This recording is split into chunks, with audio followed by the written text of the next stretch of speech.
tuwadde nsalessale ya ssaawa 48 gavumenti ya Mwami Museveni okuta Dr. Besigye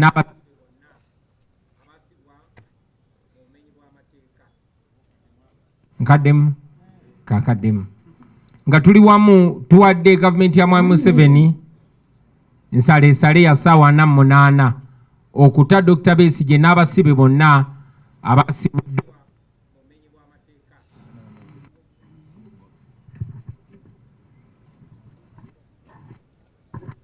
nkiddamu tuwadde gavumenti ya Mwami Museveni nsalessale ya ssaawa 48 okuta Dr. Besigye n'abasibe bonna abali mu kkomera mu bumenyi bw'amateeka era ne tubakubiriza mu ssaawa ezo okugondera ensala ya kkooti ensukkulumu okuta abantu abo kubanga tebalina musango. Ekyo bwe kinaaba tekikoleddwa tugenda kulangirira ebikolwa okwetoola eggwanga lyonna ebiruubiriddwamu okuteeka akazito ku gavumenti ya Mwami Museveni okukola ekyo amateeka kye gagiragira okukola n'okukomya obumenyi bw'amateeka buno. Nga bwe tukuŋŋaanye wano abakulembeze b'ebibiina eby'enjawulo ne bammembazi b'ebibiina eby'enjawulo tukwataganye awamu twegasse okuyimirira awamu mu bwaseruganda ne Dr. Kizza Besigye n'abasibe bonna abaasibwa olw'ebyobufuzi olw'endowooza yaabwe era nga bakyakuumibwa mu makomera mu bumenyi bw'amateeka oluvannyuma lw'ekkooti ensukkulumu okubata. Tunyolwa nnyo era tukwatiddwako nnyo olw'embeera y'obulamu bwa Dr. Kizza Besigye gye bulimu kati era nti n'abasibe abalala bangi bali mu mbeera bw'etyo eyeraliikiriza. Tusiima nnyo bannayuganda bonna n'abantu ab'ensi ab'enjawulo abatali bannayuganda abavuddeyo ne bayimirira Besigye wamu n'abasibe bonna abefuzi. Tubeebaza nnyo abayimiridde nabo mu bigambo ne mu bikolwa. Ensonga ya LOP gyayogeddeko. To all of you Ugandans, don't leave this to politicians.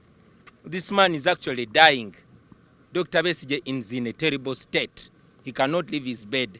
Haji Obeid Lutale told us he collapsed this morning when they were trying to carry him out of bed. So he's in a terrible state. He's dying. You saw how Sejinya died. We will not forgive ourselves as Ugandans if Besigye dies when we've not put enough pressure. So don't leave this to politicians. You've heard Museveni's son saying Besigye will either leave prison in a coffin or after kneeling down to Museveni. So this is upon all of us to save Besigye. You've saved me before. We can save Besigye and all these other political prisoners. So take charge, rise up all of you. Bana Uganda banafe mwena mwena. Besigye bali mumutira mukomera. Mwabiwulidde mwakiraba mutabani wa Museveni agamba Besigye ajja kuva mukomera ngali mu kesi y'abafu obanga amaze okufukamirira Museveni. So kiri erimwe tembirekera ba politician bokaboko babakulembeze. Naawe gy'oli osobola okukola ky'osobola gwe ng'omuntu oba mu small groups zammwe abali mu Uganda n'abali ebweru. Put pressure to save this man and save other political prisoners. Tukikole fena tusobola okikola. Don't just point fingers at each other. Do something to save him and save our country. Okay, thank you very much, ladies and gentlemen. We just came from Luzira Upper Prison. We had gone to check on Dr. Kizza Besigye, Bedri Lutale, Bobby Young, and many other political prisoners. We were not able to see Dr. Kizza Besigye because we were told he's very weak. He's not able to leave bed unsupported. But we saw Haji Obeid Lutale. We also saw Bobby Young. They are in high spirits. They told us that Dr. Kizza Besigye has been on a hunger strike since Wednesday last week. He's increasingly becoming very weak, but he's strong. He sent us a message. He told us to fight not just for him, but for all political prisoners, especially those that are still incarcerated illegally, those that were sent to prison by the military court. He sends you positive energy. He says, fight on, don't give up. We also were able to learn that Mr. Baryomunsi, Museveni's minister, went to see Dr. Besigye yesterday. Dr. Besigye was shocked to see him. He did not speak to him. So whatever Bariomunsi is telling the nation are his own words, but not coming from Dr. Kebi. You're going to hear from our fellow leaders. Naye kambize mu Luganda. Tuva mu upper prison kulaba ku Dr. Besigye n'abasibe abalala bonna abaliyo. Tulabye Bobby Young, tulabye Hajo Bedi Rutale. Dr. Besigye tetusobodde mulaba, bategeeza nti mulwadde nnyo, munafu nnyo, tasobola kuva mu buliri. Ekisinze n'omulwaze nnyo kubanga ali mu kwekalakaasa yazira emmere okuva olwokusatu oluwedde kubanga bamusibye awatali musango ate mu bumenyi bw'amateeka. Obubaka bwatuweereza bwatusabye tubawe nti mulwane nga temulwanirira Dr. Besigye yekka wabula abasibe bonna abasibwe kkooti y'amagye mu bumenyi bw'amateeka abalemezeddwa mu makomera mu bumenyi bw'amateeka. Tutegezeddwa n'okutegeezebwa nti Minisita Museveni Bariomunsi olunaku lwajjo yazze mu ddwaliro ng'agezaako okulaba Dr. Besigye yamwekanze bwekanze, sorry, yazze mu kkomera ng'agezaako okumulaba naye teyamulabye, teyayogedde naye, yamwekanze bwekanzi, talina kye yamugambye, naye era tumanyi nti Minisita Museveni ajja kuvaayo abeeko byagamba eggwanga. Olunaku lwa leero okugoberera bino twasazeewo tusinkane abakulembeze ab'enjawulo tusale entoto engeri gye tugenda okudiringana n'embeera kubanga era bwe tuze tubategeeza nti tetagetinga Dr. Besigye yekka muno bulumbaganyisibwa Dr. Besigye yekka wabula bonna abalwanizi b'eddembe bonna aba opponent bwa Museveni. Kino tekiri ku muntu omu bwe bamala Dr. Besigye banona gwe obanze. So kitukakatako ffenna okulwanyisa obumenyi bw'amateeka buno, okulwanyisa okutulugunyizibwa kuno, ffenna tusobole okubeera free, okubeera safe.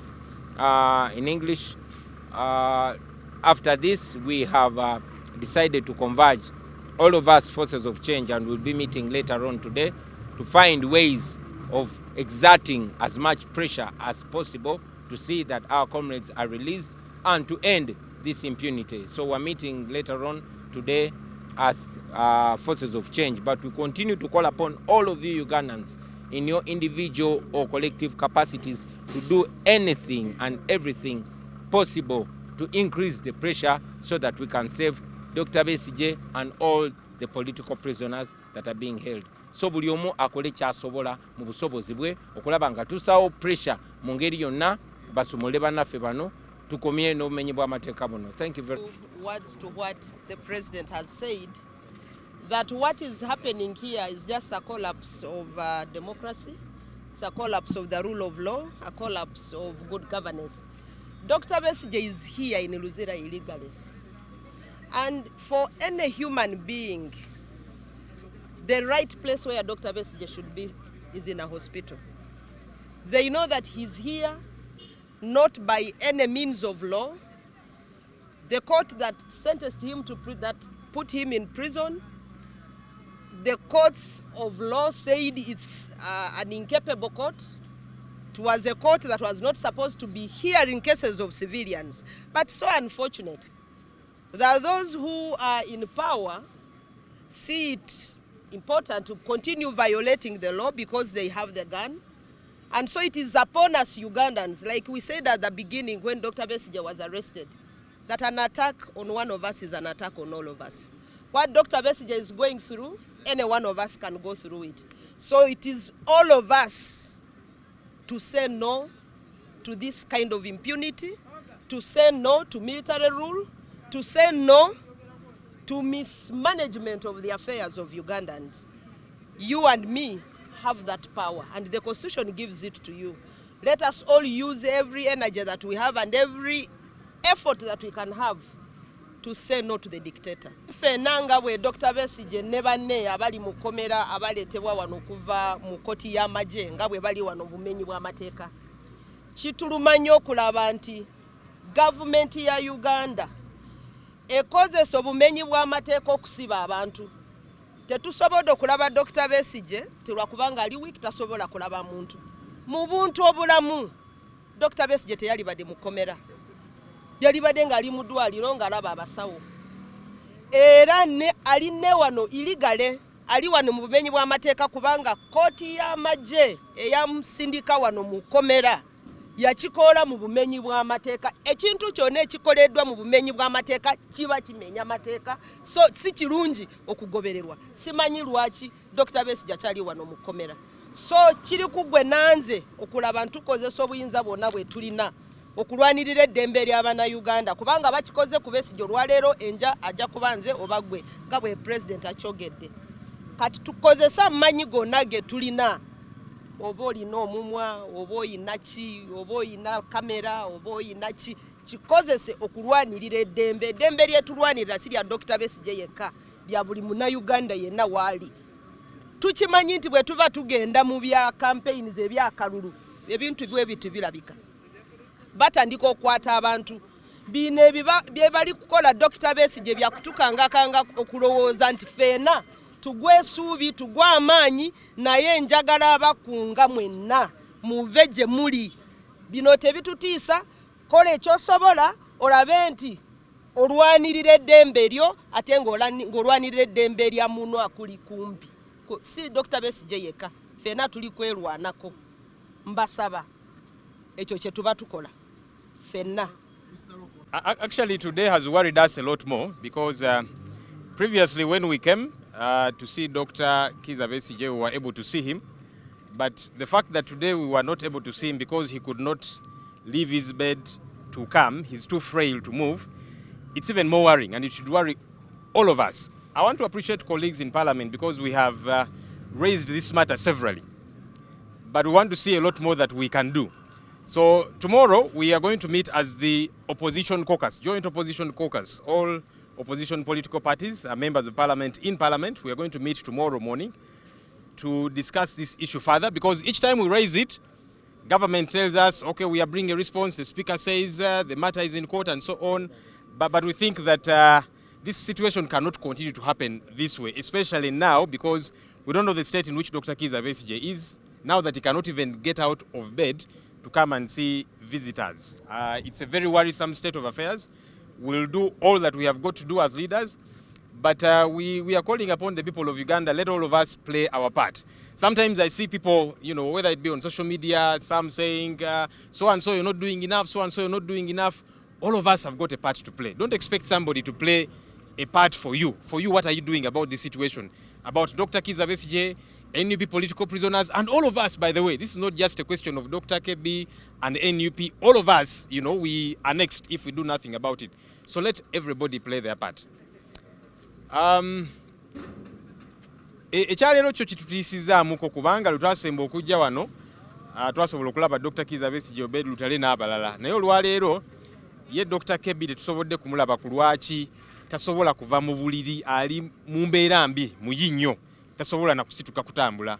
Kati ffe ekyo kyongedde okutweraliikiriza. Olunaku olw'enkya ababaka abali ku ludda olw'opposition parliament tugenda kusinkana tuddemu okuwaya ku nsonga eno tulabe ki ekirala kye tuyinza okukola.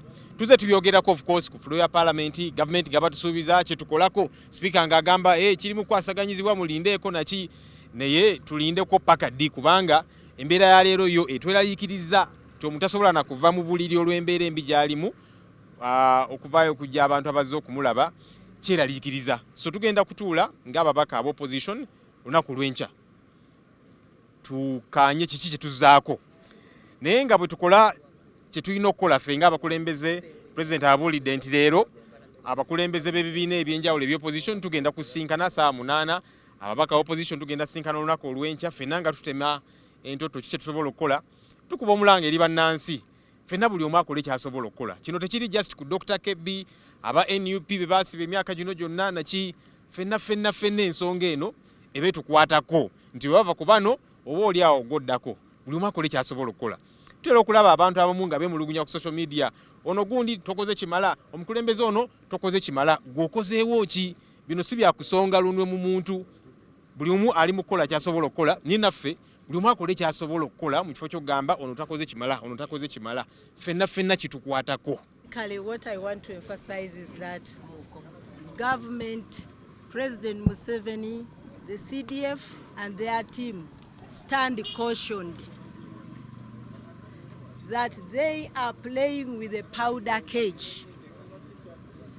this continued mismanagement, specifically of Dr. Besigye's life, could easily plunge this country into a very chaotic situation beyond their ability, their presumed ability to manage. And therefore, for the good of this country, not just for the sake of those of us in the opposition, for the entire good of everybody, including the oppressors themselves, they need to get Dr. Besigye out of this place alive, not as a dead body. Because as Ugandans, we will not accept Dr. Besigye out there as a dead body. We want him there as a human being, a citizen who was committed to prison when he was alive and well. And also the prison authorities should stop being conspirators in breaking the law. How can the Supreme Court of the land tell you that this is an illegality and you continue to hold people like that? So we warn them, we caution them. If they want us to beg, some of us are already begging them to have sense in their heads and get these people out before it is too late.